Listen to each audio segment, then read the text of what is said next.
नमस्कार दोस्तों, good life study circle में आपका स्वागत है। आज मैं आपके लिए लेकर आया हूं बढ़िया से एमसीक्यूज। पहले मैं बता दूं क्या है क्या नहीं, आपको शायद पता चल गया होगा बाहर से। मैंने टीम को कहा है कि थोड़ी देर बाद आप मेंशन कर दिया करो क्या सब्जेक्ट है। शुरू में व्यूज के लिए वो लोग नहीं कर रहे हैं मेंशन, क्योंकि ये मानना है कि फैलेगी नहीं और आप लोग तो देखते नहीं अगर आपके सब्जेक्ट की ना हो। चला के छोड़ दीजिए, अपने आप दिख जाएगी। अच्छा, अब चलते हैं, थोड़ा सा आगे चलते हैं। देखिए, स्टडी आपने जो आज मैं आपको प्रोवाइड करने जा रहा हूं, बिजनेस स्टडी के 20 एमसीक्यूज वेरी इंपॉर्टेंट है। उसमें मैंने सारे कंसेप्ट भी बीच बीच में क्लियर कर दिए हैं। तो आपने हार्डवर्क करना है, स्टडी करनी है। ज्यादा टाइम वेस्ट मैं किसी का नहीं करना चाहता। रिवीजन कर लेते हैं। 20 क्वेश्चंस की 20 वेरी वेरी इंपॉर्टेंट एमसीक्यूज हैं जो पहले बोर्ड में आए हैं कभी ना कभी, आप बेशक देख लीजिएगा। आपने इन 20 क्वेश्चंस को देखना है, समझना है। क्यों, कौन सा पॉइंट मैंने लगाया, उसके मैंने कुछ कारण भी बताए हैं। कैसी लगी वीडियो कमेंट करके जरूर बताना। और इसी तरह से मैं आपके लिए और एमसीक्यूज लाता रहूंगा। चैप्टर वाइज भी अवेलेबल हो जाएंगे अब। और बिजनेस स्टडी की जितनी वीडियोज है मैं कोशिश करूंगा प्लेलिस्ट बनवा लूं ताकि आप सारी वीडियोज से गो थ्रू एक बार हो जाए। Thank you very much, God bless you ढेर सारा फॉर द एग्जाम, है ना। आइए शुरू करते हैं बिजनेस स्टडी की वीडियो। तो पहला क्वेश्चन है, long term investment decision which are irreversible and evolve which are irresponsible, ये रिपीट हो गई line, and involve huge cost, these are known as capital wasting. Okay, ये वाले फर्स्ट पे मार्क पहले से हुआ था। कैपिटल वेस्टिंग होता है कि मनी मार्केट बहुत छोटी बात हो गई, डिविडेंड डिसीजन छोटी बात हो गई, वर्किंग कैपिटल डिसीजन छोटी बात हो गई। तो आपको ये क्लियरली पता चलता है। Second, when the demand of a product is inelastic, okay, the firm is in a better position to, क्या करेगी वो, अगर इनइलास्टिक हो, डिमांड ऑफ अ प्रोडक्ट जो है वो इनइलास्टिक हो, तो वो क्या चाहेगी, हायर, क्या चाहेगी वो, हायर प्राइजेस। ठीक है ना, हायर प्राइजेस चाहेगी वो। Increase in awareness for health care among people have increase the demand for various health products like diet Coke, fat free, ये सब बढ़ता जा रहा है ना आजकल। देखो साफ लिखा है, आज जो अवेयरनेस बढ़ गई है तो लोग क्या करते हैं, डाइट वर्ड जिसके आगे लग जाए उसे ज़्यादा पीते हैं। Which feature of a business highly highlighted by the above statement, क्या स्टेटमेंट है जिससे लोग चेंज हुए हैं। तो चेंज जब भी होते हैं तो इसके अंदर क्या रहता है, इंटर रिलेटेडेंस, है ना, ये रिलेट कर रहा है उनकी हेल्थ से। ठीक है, प्रोडक्ट आपका रिलेट किससे करना चाहिए, अब उनकी हेल्थ से। ठीक है ना, तभी ये चीजें अवेलेबल हो रही हैं। Dash it described as the set of marketing tools that a firm uses to pursue its marketing objective in a target market. कौन सा टूल यूज होता है टारगेट मार्केट के लिए, marketing mix. Okay, marketing mix. Next, name the institution which hold the securities of an investor in electronic form में। Securities जो होती हैं वो कौन रखता है संभाल कर, डिपॉजिटरी। ठीक है, ये है किसकी, जो सिक्योरिटी इन्वेस्टर की संभाल करता है, इन्वेस्टर्स की। ठीक है, identify the fuels principle of the management that is indicate by the following figure. यहाँ पर ना फिगर नहीं बनी हुई तो मैं बना देता हूँ। इसकी क्वेश्चन की फिगर जो थी कुछ इस तरह से है, ये देखिए, ये देखिए, ये ऐसे। ठीक है, फिर ऐसे। तो ये किस में होती है, ये आपका, ये क्या कहलाती है, ABCD लिखा होगा उसके अंदर, और ये E एक टॉप पर। ठीक है ना, जैसे भी। तो ये ऐसे जाती है और ये इससे डिवीजन हो जाती है, सबसे बढ़िया बात है। तो ये क्या है, स्केलर चेन। ये क्या है, स्केलर चेन, काफ़ी पॉपुलर कंसेप्ट है, जरूर पढ़ना, इस पर एक नया क्वेश्चन जरूर मिलता है। अगला आ रहा है, which of the following is not a function of SEBI. SEBI क्या काम नहीं करता, रेगुलेटरी फंक्शन करता है। यस। डिपॉजिटरी सर्विस फंक्शन करता है या डेवलपमेंट फंक्शन, तो डिपॉजिटरी सर्विस फंक्शन नहीं करता है वो। ठीक है ना, इसका आएगा डिपॉजिटरी सर्विस, पैसे जमा करता है वो आपके, नहीं करता है। ठीक है, रेगुलेटरी करता है, डेवलपमेंट फंक्शन करता है, प्रोटेक्शन ऑफ फंड्स करता है, लेकिन ये नहीं करता है। When we are trying to control everything we end up controlling nothing. अब ये बोल रहा है जब हम सब कुछ कंट्रोल करने का जरूरत होता है, सब चीज़ें ही कंट्रोल हो जाए, कुछ भी ना बचे, तो उसके बाद हमारे पास कुछ भी नहीं बचता है।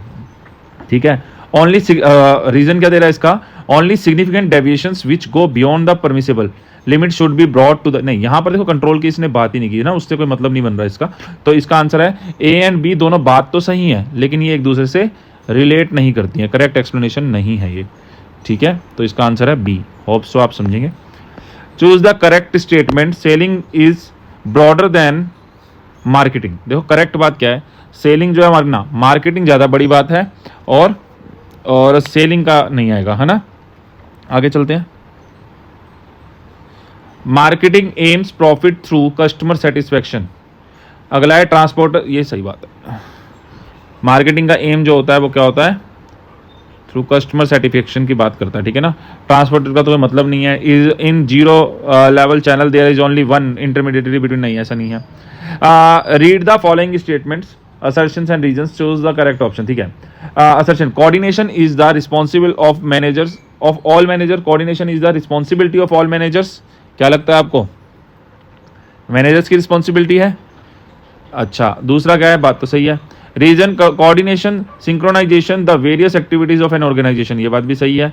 यस, कोऑर्डिनेशन जो है इन चीज़ों करते, तो इसका आंसर है ए. दोनों सही हैं. ठीक है, और रीजन भी सही दिया हुआ है. Okay. Number of subordinate under a superior is called. Number of subordinates under a superior, जितने बंदे काम कर रहे हैं एक सुपरवाइजर के अंदर जो काम करता है, यानी ऊपर एक होता है और नीचे सारे के सारे वर्क करते हैं, तो इसे क्या कहेंगे आप बताइए? ऑनर ने काम दे दिया. ठीक है. Assertion, as far as possible performance should be measured in same unit in which standards are set. Okay. Reason, this result in comparison. Okay, being easy. देखिए पहला क्या बोला, performance should be measure in same unit, यानी performance को same unit में करना चाहिए. As far as possible performance should be measure in the same unit. Yes, सबके लिए स्टैंडर्ड जैसे सेट है वैसी होनी चाहिए. This result in comparison being easy. Yes, ये कंपैरिजन को भी इजी करती है. तो ये क्या आएगा आपका? फर्स्ट. क्लियर है ये? Next, statement 1, standardization reduce the need for inspection, testing and evaluations of the product. Statement 2, standardization ensure the buyers that good conform to the predetermined standard of quality, price, packaging. देखिए standardization का मतलब क्या है, standardisation क्या काम करता है, यहाँ से हमें क्लियर हो जाएगा कि सिंपल सी बात है, ये काम तो वो कर रहा है. इंस्पेक्शन भी होता है स्टैंडर्ड में, प्रोडक्ट की इवेल्यूएशन भी की जाती है, एंश्योर द बायर को, जो खरीदने वाला उसे भी अच्छी मिले. दोनों बातें सही हैं, तो both the statements are correct. ये इसका आंसर होगा. Next, in today's material world not everything is true. People today are eager to purchase the new models of smartphones. ठीक है. एंड मतलब फोन है ना, when they are launched. In fact, iPhones are regarding today as a status symbol, and thus many people want to purchase them, whatever they are within their reach or not. Companies are also exploiting this situation for their maximum benefit, and thus launch a new series of phone after some time with 1 or 2 advanced features only. Identify करना है कि किस तरह से लोगों को मतलब इस तरीके से खींचा जाता है अपनी तरफ. एक दो चीज़ें समझ तो आ गया होगा ये क्वेश्चन आपको, है ना, कि किस तरह से वो करते हैं. तो सोशली दिखाना भी हो गया और इकोनॉमिकली पैसे भी लेना हो गया. तो ये है इसके अंदर, ये एनवायरनमेंट जो है बिजनेस एनवायरनमेंट का रिफ्लेक्ट नहीं हो रहा है इसमें. उसे सिर्फ यही देखना है कि प्रॉफिट और लोगों को सोशली एक तरफ किया जाए, भाई पैसे के लिए तोला जाए एक तरह से. Objective of dash is to increase the role of subordinate in the organization by providing them autonomy. देखिए ऑब्जेक्टिव क्या है, डैश, किसका ऐसा जो हमारे जो सबऑर्डिनेट्स होते हैं जो अंदर काम करते हैं उनको भी किसी भी तरह से साथ में जोड़ा जाए. समझ रहे हो? तो इसके लिए क्या होगा, डिसेंट्रलाइजेशन, यानी पावर की सेंट्रलाइजेशन का मतलब आपको पता है, एक ही बंदे के हाथ में पावर रहेगी तो उसे कहते हैं सेंट्रलाइजेशन, और जब पावर सभी लोगों में बांट दी जाएगी तो उसे क्या कहेंगे, डिसेंट्रलाइजेशन. नेक्स्ट क्वेश्चन है कि getting physical certificate from electronic security is known as dash and this service provide by depository solution. हम ना जैसे मतलब आपने पैसे जमा कराया, कुछ भी कराया, तो उसके बदले आपको इलेक्ट्रॉनिकली एक फॉर्म मिल जाएगा या एक प्रूफ मिल जाएगा, तो उसे क्या कहेंगे, तो रीमेटेरियलाइजेशन कहते हैं इसको. एक मिनट, ये होता है रीमेटेरियलाइजेशन. ठीक है. आगे, the component of business environment keep on changing due to changes in various circumstances. Which features of the business environment. भाई चीज़ें चेंज हो रही हैं तेजी से, उसका कारण क्या होता है, डायनामिक नेचर होता है. क्या होता है ये, डायनामिक. चीज़ें तेजी से चेंज हो रही हैं तो उसे कहते हैं dynamic nature. Okay. Next, match the following concept with other explanation and choose. यहाँ पर दे रखी है हमें 1 2 3 4 को मैच, ये तो बहुत आती है, तो ये मैच करना है आपने. ठीक है. तो कौन सा किससे मैच हो रहा है ये हमें देखना होगा. तो production concept quality of product से मैच कर जाएगा. ठीक है. और यानी 1 3 से ये दोनों में आ रहा है. अच्छा, तीनों ऑप्शन में आ रहा है. 2 1 से या 4 से एडमिट करते हैं. सेकंड वाला जो है वो 1 से हो रहा है. ठीक है.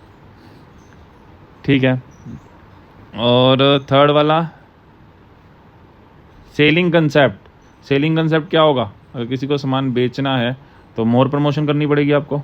एंड मार्केटिंग कंसेप्ट कस्टमर की नीड को पता लगाने के लिए, तो यानी कि इसका क्या बन रहा है, डी. होप्स आपको समझ आया होगा. Ravi, the production manager of Z limited successfully in achieving the target assign to him with in time but a little extra cost.